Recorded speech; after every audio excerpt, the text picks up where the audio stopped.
नमस्कार विद्यार्थी मित्रांनो, कसे आहात तुम्ही? मजेत ना? मी नासा येवतीकर दिनविशेष माहिती कार्यक्रमात आपले मनपूर्वक स्वागत करतो. कार्यक्रमाच्या सुरुवातीला एक सुंदर भक्तिगीत ऐकूया. शोधिशी मानवा रावळी मंदिरी नांदतो देव हा आपुल्या अंतरी. शोधिशी मानवा रावळी मंदिरी. मुलांनो, आपल्या इयत्ता तिसरीच्या मराठी पुस्तकातील कवयित्री वंदना विटणकर यांचे हे सुंदर भक्तिगीत कुणी गायले आहे तुम्हाला माहीत आहे का? अगदी बरोबर ओळखलात. मराठी रसिकांच्या मनात आजही अजरामर असलेले हे भक्तिगीत आपल्या मधुर, भावपूर्ण आणि सुरेल आवाजाने अमर करणारे गायक म्हणजे स्वरसम्राट मोहम्मद रफी. हिंदी चित्रपटसृष्टीतील हजारो अजरामर गीतांसोबतच त्यांनी मराठी भाषेलाही आपल्या सुरांनी समृद्ध केले आहे. आज 31 जुलै भारतीय चित्रपटसृष्टीतील महान पार्श्वगायक स्वरसम्राट मोहम्मद रफी यांच्या स्मृतिदिनानिमित्त आपण त्यांच्या जीवनकार्याचा थोडक्यात परिचय करून घेणार आहोत. लक्षपूर्वक ऐका कारण या माहितीच्या आधारे शेवटी 5 प्रश्नांची उत्तरे द्यायची आहेत. चला तर मग जाणून घेऊया. मोहम्मद रफी यांचा जन्म 24 डिसेंबर 1924 रोजी पंजाबमधील अमृतसर जिल्ह्यातील कोटला सुलतान सिंग या गावात झाला. बालपणापासूनच त्यांना संगीताची विशेष आवड होती. त्यांनी विविध गुरूंकडून शास्त्रीय संगीताचे शिक्षण घेतले आणि आपल्या अथक परिश्रमाच्या बळावर भारतीय संगीत विश्वात अढळ स्थान निर्माण केले. सन 1944 मध्ये त्यांनी आपल्या गायन कारकिर्दीची सुरुवात केली. त्यानंतर जवळपास 4 दशकाहून अधिक काळ त्यांनी हिंदी, मराठी, पंजाबी, बंगाली, गुजराती, कन्नड, तेलुगू, तमिळ, मल्याळम अशा अनेक भारतीय भाषांमध्ये हजारो गीते गायली. त्यांच्या आवाजातील माधुर्य, भावपूर्ण सादरीकरण आणि प्रत्येक गाण्यातील सहजता यामुळे ते रसिकांच्या हृदयात कायमचे स्थान मिळवू शकले. त्यांच्या आवाजातील हिंदी गीते आजही तितकीच लोकप्रिय आहेत.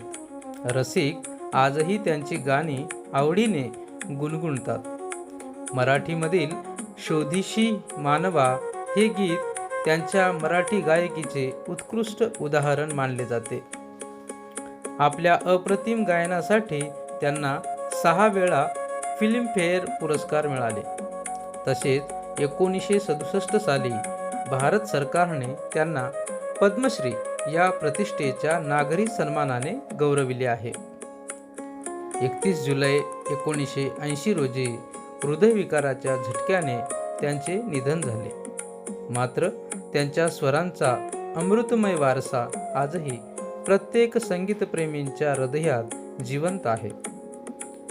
मुलांनो, त्यांच्या स्मृतिदिनानिमित्त या महान गायकाला विनम्र अभिवादन करूया. तसेच शोधिशी मानवा हे गीत कराओकेच्या साथीने म्हणण्याचा तुम्ही प्रयत्न करा. संगीताची आवड जोपासा आणि चांगली गीते ऐकण्याची सवय लावा. चला आता या माहितीवर आधारित काही प्रश्न आणि त्याची उत्तरे पाहूया. पहिला प्रश्न, मोहम्मद रफी यांचा जन्म केव्हा झाला?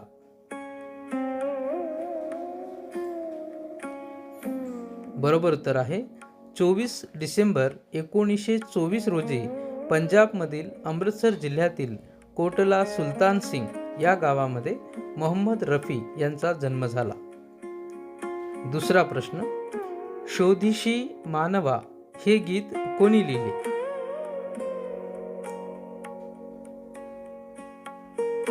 बरोबर उत्तर आहे. कवयित्री वंदना विटणकर यांनी शोधिशी मानवा हे गीत लिहिले आहे.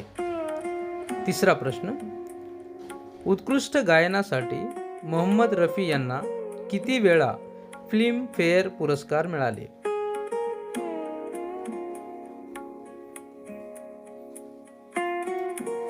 बरोबर उत्तर आहे. उत्कृष्ट गायनासाठी मोहम्मद रफी यांना 6 वेळा फिल्मफेअर पुरस्कार मिळाले.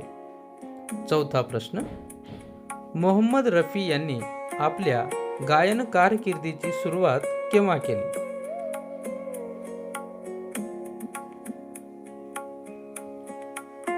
बरोबर उत्तर आहे. सन 1944 मध्ये मोहम्मद रफी यांनी आपल्या गायन कारकिर्दीची सुरुवात केली. आणि आता शेवटचा 5वा प्रश्न, मोहम्मद रफी यांचे निधन केव्हा झाले?